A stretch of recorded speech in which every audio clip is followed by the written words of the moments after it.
अस्सलाम वालेकुम, क्या हाल है आप सबका। आई होप सब ठीक हैं, खुश हैं अल्हम्दुलिल्लाह। तो मैं आज आपको एक प्रॉपर ट्राउज़र की स्टिचिंग सिखाऊंगी कि कटिंग मैंने आपको इससे पहले लास्ट 2 वीडियोस 2 दिन पहले मैंने डाली थी। वो इसकी प्रॉपर कटिंग है, वो उसका लिंक मैं आपको आई बटन में ज़रूर दे दूँगी और आपने वहाँ से उसको कर लेना है फॉलो।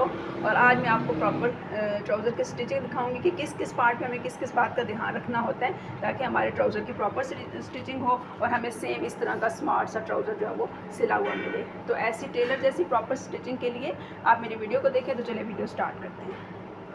ये देखें, ये ट्राउज़र की कटिंग हो चुकी है। सिलाई में भी कुछ ऐसी टिप्स हैं जिसके बारे में मैं आपको बताऊंगी कि सिलाई करते हुए भी हमें किन बातों का ख्याल रखना चाहिए जिसकी वजह से ट्राउज़र के को पहनते हुए बिल्कुल ऐसा ना लगे कि इसमें खिंचा हुआ है और आपको पहना हुआ बिल्कुल ऐसे स्मार्ट और ख़ूबसूरत सा लगे। तो चलें फिर सिलाई इसकी स्टार्ट करते हैं। ट्राउज़र के 2 पार्ट्स होते हैं, देखें, एक ये फ्रंट पार्ट है और एक ये बैक पार्ट है। तो फ्रंट पार्ट और बैक पार्ट को अलग अलग हम यहाँ से सिलाई स्टार्ट करते हैं। सबसे पहले हम ये जो हमने आसन की कटिंग की हुई है, हम सबसे पहले इसके यहाँ सिलाई लगाएंगे, लगाते हैं।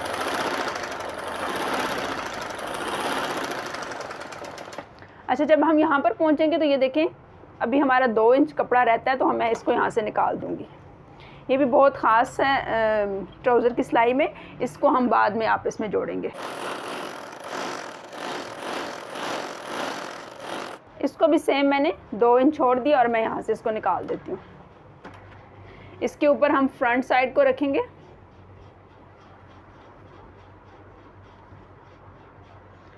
और आपस में मिला के सही प्रॉपर हम इसके किनारे और आधी इंच का वक्फा छोड़ के हम इसको सिलाई लगा देते हैं। अच्छा, सिलाई लगा ली हमने और अब हम बिल्कुल एंड पे पहुँच गए हैं। एंड पे भी हम आते हुए यहाँ पे इसको निकाल के ख़त्म कर देंगे।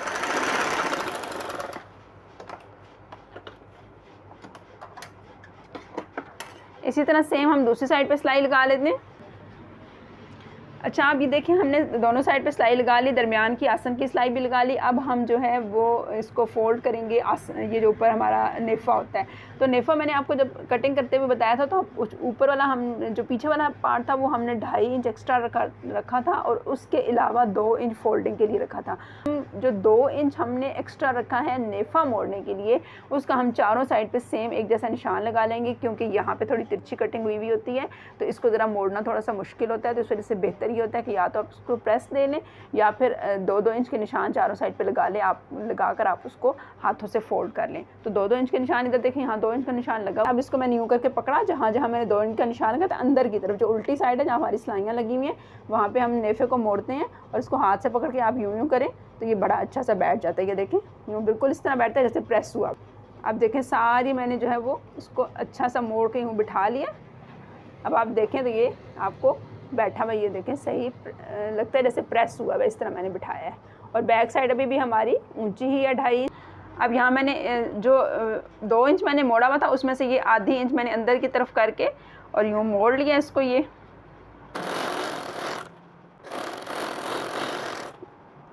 यहाँ पे हमने मोड़ा, इसको यहाँ पे हाथ रखना है ताकि इससे ज़्यादा अंदर की तरफ फोल्ड ना हो, क्योंकि अब आगे तिरछा पार्ट आ रहा है तो इसमें थोड़ा सा मुश्किल होता है हैंडल करना, लेकिन कोई भी मुश्किल नहीं है अगर आपने फोल्ड किया हुआ है। तो ये देखें, बस आधा इंच हमने अंदर की तरफ मोड़ते जाना है और यहाँ पे हाथ रखना है, तो ये बड़ा अच्छा सा जो है वो फोल्ड होता जाएगा। कहीं पे भी चुनट नहीं आती और ना ही आपने चुनट देनी है। चुनट देने से फिर आगे जो है वो एंड में मुश्किल होती है। लगाते जाएंगे, ये आहिस्ता आहिस्ता बीच में सेट होता जाएगा। अब इसी तरह नेफ़ा मोड़ते मोड़ते हम एंड 2 से 3 इंच छोड़ देंगे और यहाँ पे सिलाई को ख़त्म कर देंगे। यहाँ पे ख़त्म करने का ये मकसद है कि अभी हमने यहाँ पे बेल्ट और लास्टिक डालना है, तो वो मैं आपको बताऊँगी किस तरह डालना है। तो इस वजह से हमने यहाँ से थोड़ा सा छोड़ दिया। जब हम लास्टिक डाल चुकेंगे तो ये वाली सिलाई हम लगा के कंप्लीट कर देंगे। लास्टिक के लिए जो मैंने आपको नाप करने का मैं तरीका बताती हूँ कि लास्टिक आपने किस तरह डालना है। तो ये देखें, जो हमारे पास शर्ट की कमर होती है, हमारे पास शर्ट की कमर होगी अगर 21 इंच, तो हम इसमें से इलास्टिक के लिए 21 + 8 यानी 21 में 8 जमा करेंगे तो 29 आ जाएगा। और बेल्ट के लिए हमें 9 इंच छोड़ना है, तो वो उस 29 में से हम 9 इंच निकाल देंगे तो हमारा इलास्टिक आ जाएगा 20 इंच। तो आपको समझ आ गई होगी कि इलास्टिक हमेशा शर्ट की कमर जो हम रखते हैं उसके हिसाब से डलता है।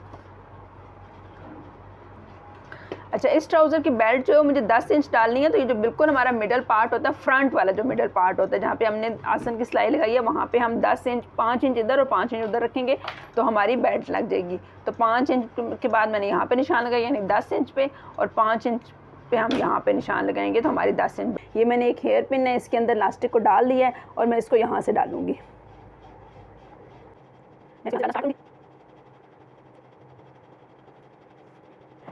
अब जब हम आगे इलास्टिक डालते जाएंगे तो हमने ये देखना है कि इलास्टिक हमारा सारा खींच के आगे ना चला जाए, हमने इस निशान पे इसको रोकना है। ये बेल्ट और इलास्टिक डालने का बहुत ज़्यादा आसान तरीका है, इससे बहुत परफेक्ट इलास्टिक डलता है और कोई भी इसमें चुनट वगैरह कुछ नहीं आती। और दूसरी बात ये कि इलास्टिक को हैंडल करना बहुत इजी होता है। उस तरह अगर आप नेफा साथ साथ फोल्ड करें वो भी इजी है, लेकिन जो एक्सपर्ट हो उनके लिए तो मुश्किल नहीं है, लेकिन अगर न्यू सीखने वाले हों तो उनके लिए काफ़ी मुश्किल है वो। इसको मैं यहाँ खींच रही हूँ आहिस्ता आहिस्ता, बहुत ज़ोर से नहीं खींचना, जैसे ही आप ज़ोर से खींचेंगे फ़ौरन इलास्टिक आगे चला जाएगा। तो ये देखें मैंने इसको यहाँ पे खींचा, ये पहुँच गया इधर, बस थोड़ा सा बिल्कुल फ़र्क रह गया आधी इंच का, वो भी कपड़ा हम यहाँ से खींचते हैं। तो ये देखें अब जहाँ पे निशान है उससे आधी इंच हमारा इलास्टिक इधर है और ये निशान इधर है। तो इस पे मैं यहाँ पे सिलाई लगा लेती हूँ, उसको सिलाई लगा के हम इसको पक्का कर लेते हैं और फिर बाकी इलास्टिक जो है वो हम इसके अंदर मोड़ के डालें। एक सिलाई मैंने उधर से लगा ली है और दूसरी सिलाई आप यूँ दोबारा लगा सकते हैं पाँव मोड़ के,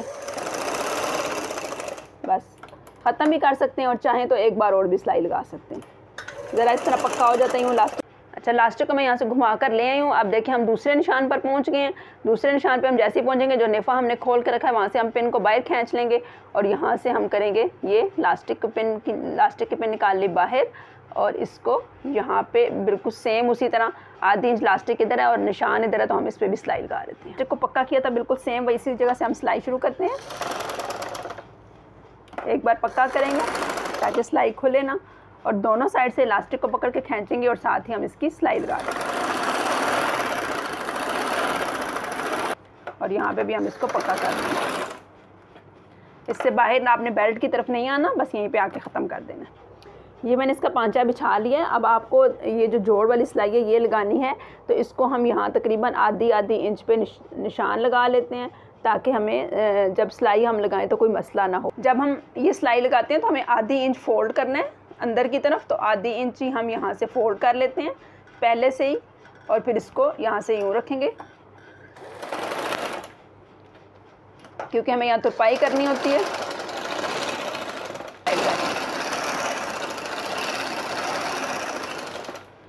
तो हल्का सा हमें कपड़े को खींचना है, बिल्कुल बहुत ज़्यादा नहीं। ये सिलाई बहुत ज़्यादा मैटर करती है कि आपने किस तरह की लगाई है, इसका भी इस पे भी ट्राउज़र की फिटिंग का और इसको पहनने का बहुत ज़्यादा इन्हिसार होता है। ये अब ये नहीं कि यहीं से नीचे अगले नेक्स्ट स्टेप पे चले जाना, नहीं, हमें दोबारा दूसरा पांचा फिर इसी तरह रखना है जिस तरह हमने पहले वाला रखा है और उसको भी दोबारा इस तरह करके यहाँ से सिलाई लगा के लेकर जाना है। अच्छा, अब ये देखें, अब ये सिलाई जो है मैंने लगा ली है दोनों साइडों पे। ये जो इस साइड से भी आसन की सिलाई ला के लगाई है और इस साइड पे भी ला के लगाई है। तो ये अब मेरा जॉइंट जो है वो कैसे मैं इसको मैच करूँगी ये आपने बहुत गौर से देखना है। बैक साइड और फ्रंट साइड के जो आसन की मैंने सिलाइयाँ उस टाइम छोड़ दी थी वो अब मैं जॉइंट लगाऊंगी उनका। तो ये देखें मैंने उसको अब यूँ करके पकड़ लिया और ये जो मैंने छोड़ा हुआ था 2-2 इंच दोनों साइडों से, जब मैंने नीचे वाली सिलाइयाँ जोड़ की लगा ली हैं तो अब मैं इसकी सिलाई एक बार यूँ करके लगाऊंगी और फिर उसको दोबारा यहाँ से। पांचों की तुरपाई के लिए बहुत इजी सा मेथड है। जब हमने कटिंग की थी तो मैंने यहाँ पे 3 इंच का निशान लगाया था। इस 3 इंच के निशान को पकड़ के मैं यहाँ से यूँ फोल्ड करूँगी और इसको यूँ प्रेस करके यूँ बिठा लूँगी। आप इस्त्री भी कर सकते हैं। अच्छा, और जो दूसरी ये जो आधा इंच मैंने देखे पहले सिलाई में मोड़ा था, इसको बाकी को भी हम सारा आधा इंच मोड़ लेते हैं और इसको भी हम हाथ से दबा के पक्का कर लेते हैं। तो बस ये हमारा पांचा फोल्ड हो गया। अब हम जल्दी से इस पर तुरपाई कर लेंगे। आप सिलाई भी लगा सकते हैं, सिलाई इतनी अच्छी नहीं लगती, तुरपाई ज़्यादा फिनिशिंग वाली लगती है और उससे ज़्यादा नीटनेस आती है, इस वजह से हम तुरपाई करेंगे। तो यूँ पलट लिया इसको यहाँ से पकड़ा, जहाँ जहाँ मेरी क्रीज बनी तो उसको मैं दोबारा यहाँ से पकड़ूंगी और इस जगह पे बिठा लूँगी। ये हाथ से करने वाला मेथड बहुत इजी है। आप सिलाई को आपको बार बार उठना नहीं पड़ता, ना तो बार बार इस्त्री करनी पड़ती है। आप इसको यूँ करके रखेंगे तो ये देखें कैसा परफेक्ट जो है वो ये यहाँ पे बैठ चुका है। बस अब हम इसको यहाँ पे तुरपाई कर लेते हैं। उम्मीद है आपने कोई भी वीडियो का पार्ट स्किप नहीं किया होगा। तो अगर आप स्किप नहीं करेंगे तो आपका भी ट्राउज़र सेम इसी तरह सिलेगा। कटिंग और स्टिचिंग की दोनों वीडियोज़ को आप प्रॉपर फॉलो करें। अल्लाह हाफिज़।